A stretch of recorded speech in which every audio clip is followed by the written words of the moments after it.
Hello, how are you? Today we will study about the water transport in the long plants, and just to brief, we will study the next part of this.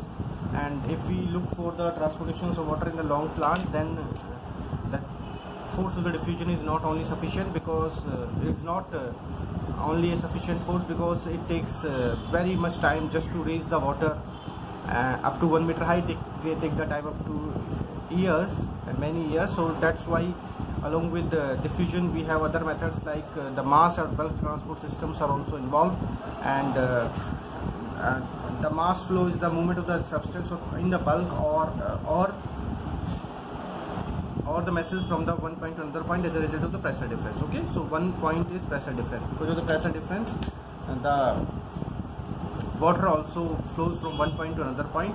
And the characteristics of mass flow, that is substance whether in the solutions or the suspension are swept away at the same time, okay? And then this is unlikely a diffusion where the different substances are independently depending upon their concentration gradient. In diffusion में क्या होता है, substance किस पे depend करते हैं, independently depend करते हैं और कॉन्सेंट्रेशन ग्रेडियंट पे डिपेंड करते हैं. ठीक है, डिफ्यूजन में किस पे डिपेंड करते हैं, कॉन्सेंट्रेशन ग्रेडियंट पे, और independently like if CO2 is getting diffuse, ammonia is getting diffuse, water vapours are getting diffuse, तो उनकी कॉन्सेंट्रेशन में कोई भी डिफरेंस नहीं होता है डिफ्यूजन के अंदर. ठीक है, मतलब they are independent to each other.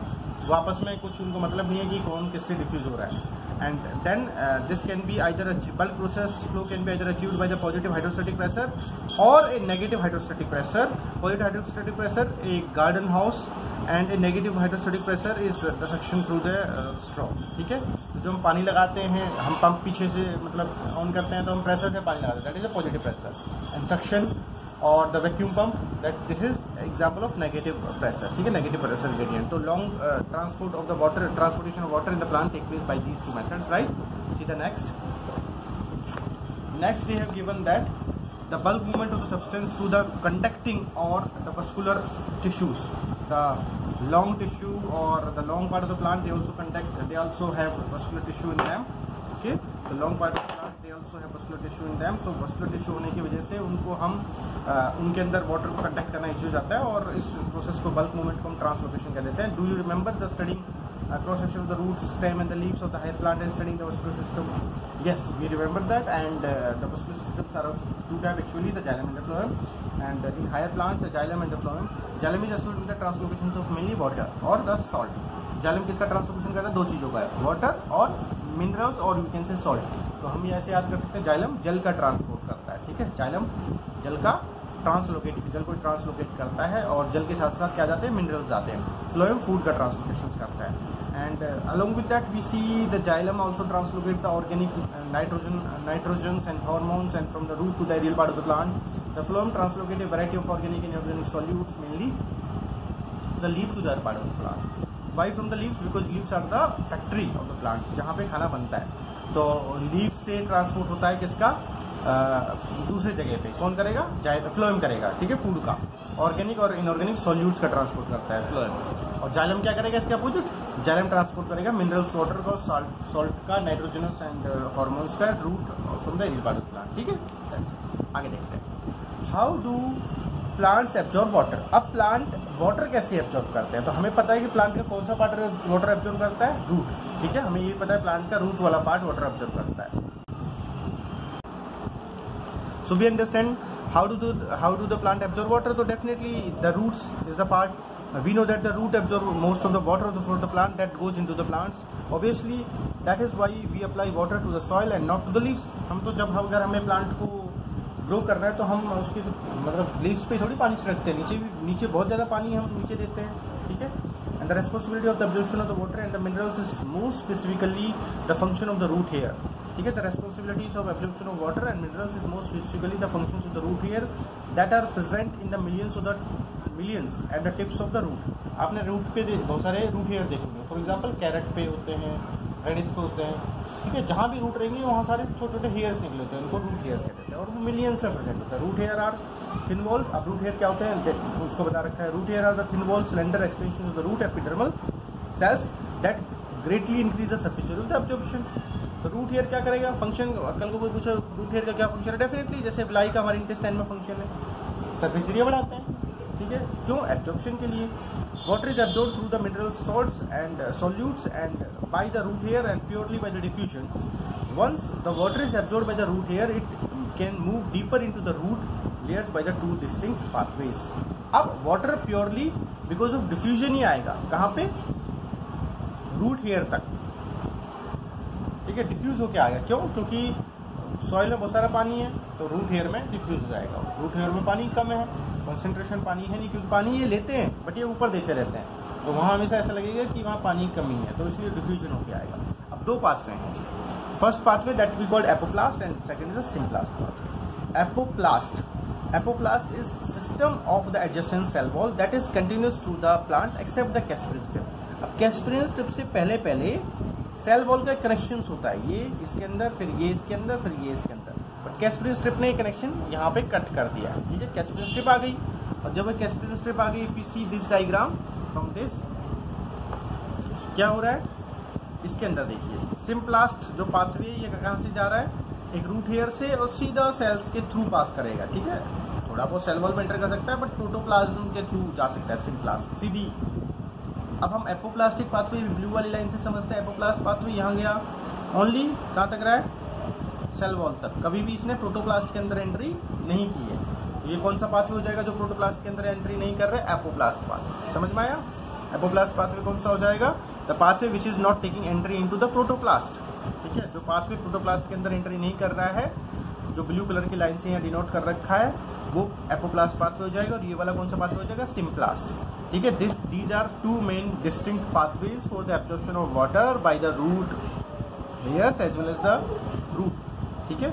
फिर लास्ट में डंप किस में करना है? जाइलम्स में, क्योंकि जाइलम्स में क्या है, यहाँ देखिए, अब यहाँ जाइलम में क्या है? जाइलम के जो डिफरेंट जो वस्कुलर टिश्यू है जाइलम, ये क्या करेगा? ये वाटर को टॉप तक लेके जाएगा। तो सबसे पहले किस में आएगा पानी? एपिडर्मल सेल्स में, फिर कॉर्टेक्स की सेल में, फिर एंडोडर्मिस की सेल में, फिर pericyclic fibres of the last xylem के अंदर, right.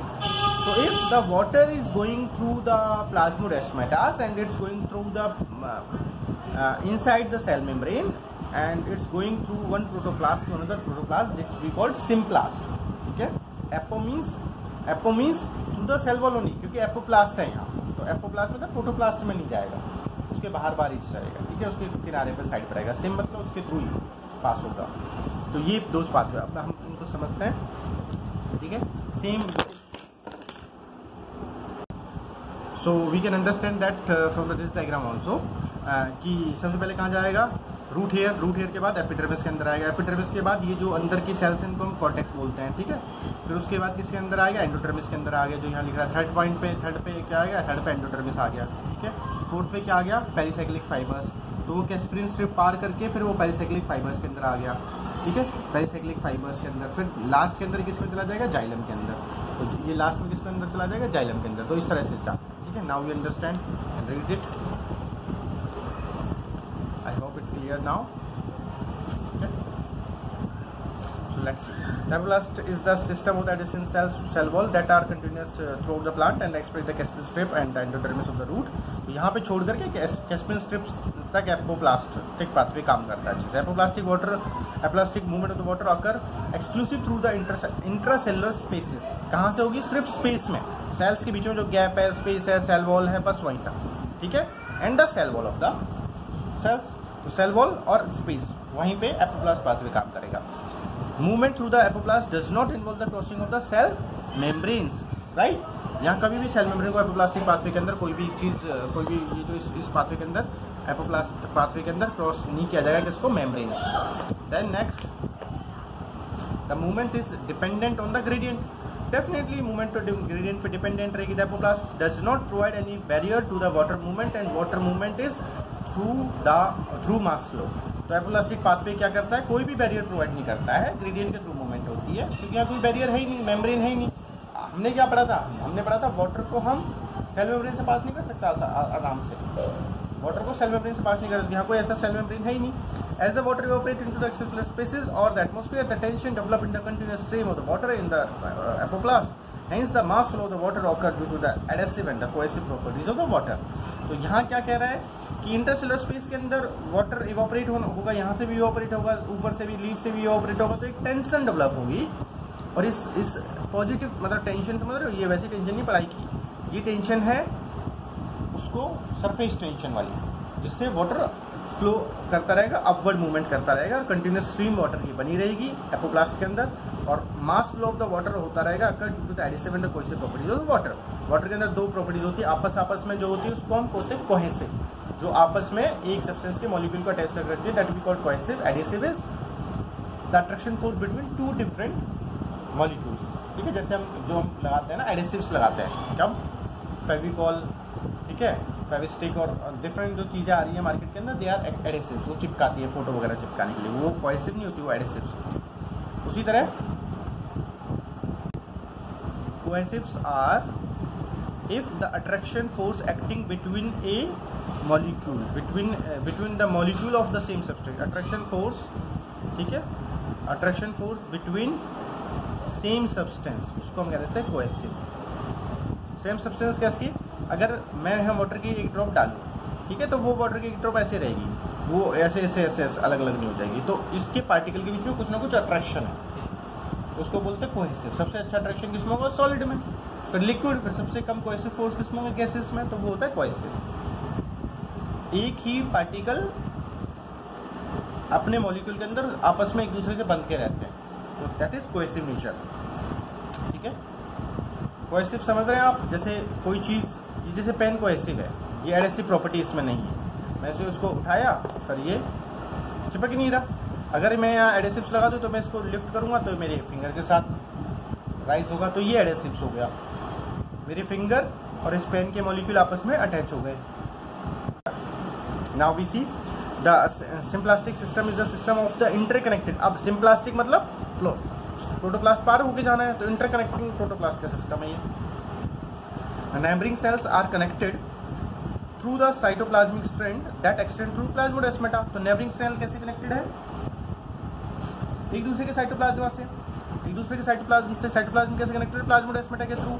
During the symplastic movement the water travels through the cells and their cytoplasmic intracellular movement is through the plasmodesmata, definitely that we just saw over here कि यहाँ कैसे कैसे एक दूसरे से जा रहे हैं, यहाँ से इस सेल से, इससे किसके थ्रू, प्लाज्मोडेस्माटा के थ्रू, ठीक है। तो एपिडर्मिस से कॉर्टेक्स, कॉर्टेक्स से एंडोडर्मिस, एंडोडर्मिस से आगे पेरिसाइक्लिक फाइबर्स, ये कैप्सुलर स्ट्रिक्ट तक नहीं रुकेगा, ये वाला तो पूरा जाइलम तक जाएगा।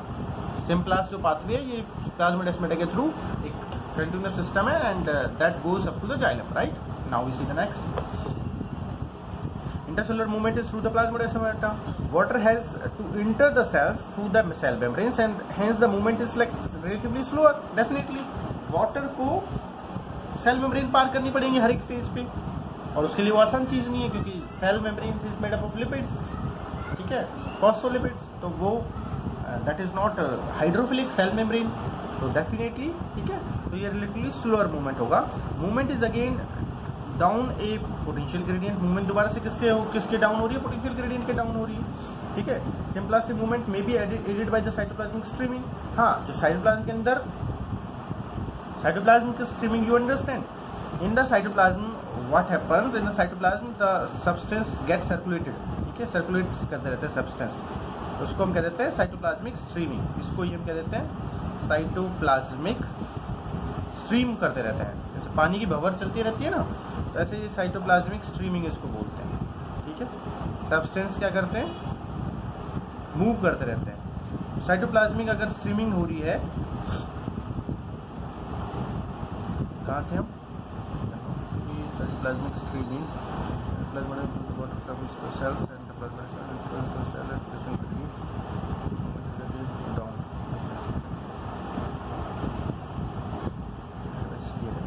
ठीक है, तो ये साइटोप्लाज्मिक स्ट्रीमिंग हो गई, यहाँ तक पढ़ लिया।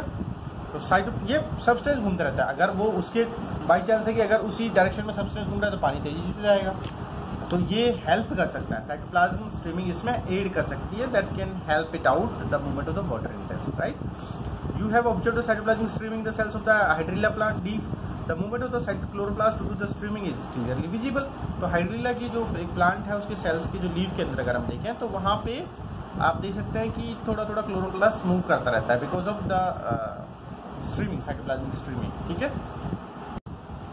Most of the water flow in the root occur through the apoplast since the cortical cells are loosely packed. तो कैसे सबसे ज्यादा, ये अब इसने एक क्वेश्चन इंपोर्टेंट बता दिया है। यहाँ 2-3 इंपोर्टेंट क्वेश्चन बन गए। कल को they can ask right the difference between symplast and apoplast pathway, ठीक है। सो यू कैन राइट कि एपोप्लास्ट पाथवे कहाँ से होता है, एपोप्लास्ट पाथवे के अंदर कौन हेल्प कर रहा है, कौन उसको डिस्टर्ब कर रहा है,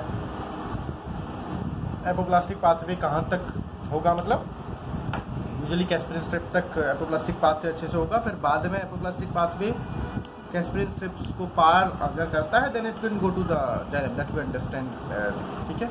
बट मेनली ये कैस्परिन स्ट्रिप तक ही पानी लेके आता है, उसके बाद इसकी बस की नहीं होती एपोप्लास्टिक पाथवे की। बट एपोप्लास्टिक पाथवे फास्टर है कंपेयर टू सिम्प्लास्ट, क्योंकि सिम्प्लास्ट को हर जगह देखो, अगर आप यहाँ ये भी देखोगे तो अगर आप यहाँ ये भी देखोगे देन यू विल अंडरस्टैंड कि symplast pathway that at any moment it has to cross the cell membrane. एक बार तो एंट्री लेगा सेल मेम्ब्रेन, एक बार सेल मेम्ब्रेन के क्रॉस होगा, तो इसलिए it's a slower pathway. That's why this is a like faster pathway, and hence it offer no resistance to the water movement. Hence the inner boundary of the cortex and endodermis is impervious to the water because of the bend of the suberized matrix called Casperin strip. Now up to this region, okay, cortical cells. This is a faster pathway. cortical cells है, क्यों? क्योंकि sales कैसी है, loosely packed है, एक दूसरे से दूर है। उनके अंदर जब लूजली पैक्ड है, एक दूसरे से दूर है, तो क्या होगा, उनके अंदर अच्छा खासा गैप होगा, अच्छा खासा गैप होगा तो आराम से इंट्रासेलुलर स्पेस से पास कर पाएगा और साथ साथ में सेल वॉल से पास कर पाएगा। बट आगे अगर हम देखें तो इस पाथवे के अंदर दिक्कत आ रही है। दिक्कत कैसे आ रही है? Because over here means in the region of casparian strip and near by region the endodermis part which we call the endodermis part, ठीक है, ये वाला पार्ट इसको हम एंडोडर्मिस पार्ट बोलते हैं। एंडोडर्मिस पार्ट के अंदर क्या हो गया है जी, एंडोडर्मिस पार्ट के अंदर वाटर